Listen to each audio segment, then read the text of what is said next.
नमस्कार, कैसे हैं आप सब। आज हम पढ़ेंगे मैथमेटिक्स में नंबर्स सिस्टम, संख्या पद्धति के अंदर परमेय संख्या है, अपरमेय संख्या है। परमेय संख्याओं के बारे में हमने पढ़ा था, नेचुरल नंबर के बारे में पढ़ा था हमने, होल नंबर के बारे में। नेचुरल नंबर को हम डिनोट करते हैं एन से, होल नंबर को पूर्ण नंबरों को हम करते हैं डब्ल्यू से, और उसके बाद हमने पढ़ा था इंटीजर्स जिनको हम जेड से डिनोट करते हैं। उसके बाद हमने पढ़ा था रैशनल नंबर्स जिनको हम ओ से रिप्रेजेंट करते हैं। अब इसमें हम पढ़ेंगे अपरमेय संख्याओं के बारे में। इससे पहले हमने एक्सरसाइज 1 की थी और उसके 2 एग्जाम्पल भी लिए थे।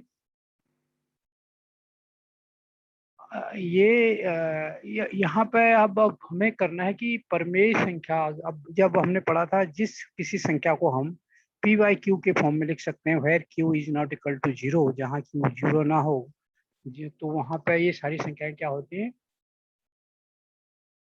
परमेय संख्याएं कहलाती हैं। क्यू से दिखाते हैं, परमेय संख्याओं को रिप्रेजेंट करते हैं क्यू से, और होल नंबर्स को डब्ल्यू से, नेचुरल नंबर को एन से, और जो इंटीजर्स था उसको जेड से हम डिनोट करते हैं। इसके अंदर हमने एक एक्सरसाइज भी कर लिया है परमेय संख्याओं के बारे में, और अब हम पढ़ेंगे अपरमेय संख्याएं आखिर होती क्या है।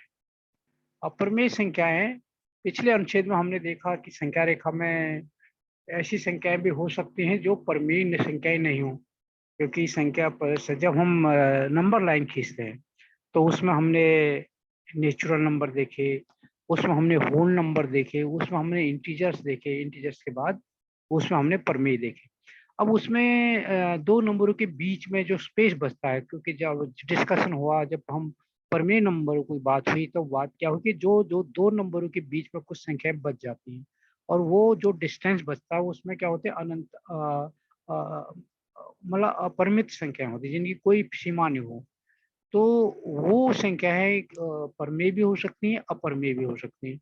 अब उनमें हम कैसे फाइंड आउट करेंगे, कैसे वो पहचानेंगे कि कौन सी संख्या परमेय है, कौन सी संख्या अपरमेय है, या कौन सी संख्या परमेय नहीं है। तो इसमें हम उसी चीज के ऊपर डिस्कस करेंगे। अब परमेय की तो डेफिनेशन थी कि जिन संख्याओं को हम पी बाई क्यू के फॉर्म में लिख सकते हैं, जहाँ पर q is equal to not equal to zero है, जहाँ क्यू की वैल्यू जीरो नहीं है, तो वो सारी संख्याएं क्या है, परमेय संख्या है। अब अगर इसी तरीके का कोई संख्या हो परंतु वो परमेय नहीं है, हम कैसे मान सकते हैं। आप प्रश्न कर सकते हैं क्या ऐसी संख्याएं जो इस रूप में होते हैं, वस्तु ऐसी संख्याएं भी होती हैं जो परमेय नहीं है, पी वाई क्यू के फॉर्म में तो है पर वो परमेय नहीं है। तो लगभग ग्रीस के प्रसिद्ध गणितज्ञ और दार्शनिक थे पाइथागोरस के अनुयायियों ने इन संख्याओं के सबसे पहले पता लगाया। इन संख्याओं को अपरमेय इर्रेशनल नंबर्स कहा जाता है, क्योंकि इन्हें पूर्णांक अनुपात के रूप में नहीं लिखा। अब जब इनका हम डेसिमल पॉइंट में कन्वर्ट करते हैं, इनका पूरा अनुपात हम निकालने की कोशिश करते हैं, तो वो हमको नहीं मिल पाता है, इसलिए इनको अपरिमेय संख्या कहा जाता है। हिपाक्स का एक दुर्भाग्यपूर्ण अंत रहा, चाहे इसका कारण इस बात को खोज हो, √2 का एक अपरिमेय संख्या है, इस खोज के बारे में बाहरी दुनिया में उजागर करना होगा। अब ये है कि √2 क्या है, एक अपरिमेय संख्या है। अब इस क्यों है अपरिमेय संख्या है, संख्या एस को अपरिमेय संख्या, अब इस स्मॉल एस से दिखाते हैं अपरिमेय संख्याओं को, और जैसे बताया था क्यू से दिखाते हैं परमेय संख्याओं को। तो एस से हम डिनोट करेंगे अपरिमेय संख्याओं को, इरेशनल नंबर को। तो यदि, हाँ प्रियंका वहाँ है, नीचे है। यदि जिसे पी वाई क्यू के रूप में ना लिखा जा सकता हो, जहाँ पी और क्यू पूर्णांक और q is equal to not, अब p भी पूर्णांक है, q भी पूर्णांक है, परंतु q is not equal to zero है। परंतु अगर वो पूरा हम उसका वो नहीं निकाल पा रहे हैं, उसको कन्वर्ट नहीं कर पा रहे हैं उसके रेशियो में, तो वो क्या कहलाता है, अपरिमेय संख्या कहलाता है। अब जानते हैं कि अपरिमित रूप से अनेक परिमेय संख्याएं होती हैं, इसी प्रकार अपरिमेय संख्याएं भी अपरिमित रूप से अनेक होती हैं। इनके कुछ उदाहरण, जैसे अब अगर परिमेय संख्या अपरिमित रूप से हो सकती हैं तो अपरिमेय भी हो सकते हैं। जैसे क्या है, √2 है, √3 है, √15 है, पाई है, ये सब क्या है? अपरिमेय संख्या है। आपको याद होगा कि जब हम कभी प्रतीक रूट का प्रयोग करते हैं तब हम यह मानकर चलते हैं कि संख्या का धनात्मक वर्गमूल है। अतः √4 = 2 है। यद्यपि 2 और -2 दोनों संख्या है का वर्ग क्या होगा? 4 होगा, और उनका 4 का वर्गमूल -2 भी हो सकता है और 4 का वर्गमूल 2 भी हो सकता है। दोनों 4 के वर्गमूल है। ऊपर दी गई कुछ अप्रमेय संख्याओं के बारे में आप जानते हैं। उदाहरण के लिए ऊपर दिए गए अनेक वर्गमूलों और संख्या पाए, इससे आप परिचित हो चुके हैं। पाइथागोरस के अनुयायियों ने यह सिद्ध किया है कि √2 एक अप्रमेय संख्या है। पाइथागोरस के जो अनुयायी थे उन्होंने ये सिद्ध किया कि जो √2 है क्या है? एक अपरिमेय संख्या है। बाद में 425 ईस्वी पूर्व के आसपास साइरीन के थियोडोरस ने यह दर्शाया था कि √3, √5, √6, √7, √10, √11, √12, √13, √14, √15 एंड √17 भी अपरिमेय संख्याएं हैं। √3 आदि को अपरिमेयता इरेशनैलिटी की उपपत्तियों पर चर्चा कक्षा 10 में की जाएगी। अब ये कि ये कैसे वो है अपरिमेयता है, इनमें इरेशनबिलिटी है, वो 10th में डिस्कस किया जाएगा। जहाँ तक पाई का संबंध है, हजारों वर्ष से विभिन्न संस्कृतियां इससे परिचित रही हैं, परंतु 1700 ईस्वी के अंत में ही लेबार्ड और लेजेंड्रो ड्रे ने सिद्ध किया था कि यह एक अपरिमेय संख्या है। अगले अनुच्छेद में हम इस बात पर चर्चा करेंगे और अप्रमेय क्यों है। 01011, अब ये क्या है कि ये इसकी जो वो है ये रिपीट भी नहीं हो रहा है, तो इसको इसलिए अप्रमेय। आइए हम पिछले अनुच्छेद के अंत में उठाए गए प्रश्नों पर पुनः विचार करें।